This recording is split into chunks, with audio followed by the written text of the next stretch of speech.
ভাবুন তো, সমুদ্রের মাঝখানে দাঁড়িয়ে থাকা বিশাল এক তেল প্ল্যাটফর্মের দিকে ঘন্টায় শত শত কিলোমিটার বেগে ধেয়ে আসছে আকাশ ছোঁয়া এক দানবীয় ঢেউ। এমন মুহূর্তে কি প্ল্যাটফর্মটি ভেঙে পড়ে নাকি অবিশ্বাস্যভাবে টিকে থাকে?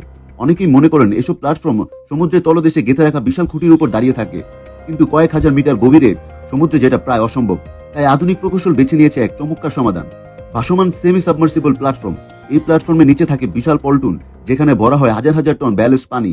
এই অতিরিক্ত ওজন প্ল্যাটফর্মের ভারকেন্দ্রকে অনেক নিচে নামিয়ে দেয়, ফলে উপরে যত বড় ঢেউই আসুক, নিচের অংশ তার প্রভাব অনেক কম পৌঁছায়। তাই ঢেউয়ের সঙ্গে যুদ্ধ করার বদলে প্ল্যাটফর্মটি ঢেউয়ের ছন্দে হালকা দুলতে থাকে, ঠিক সমুদ্রে ভাসমান একটি নৌকার মতো।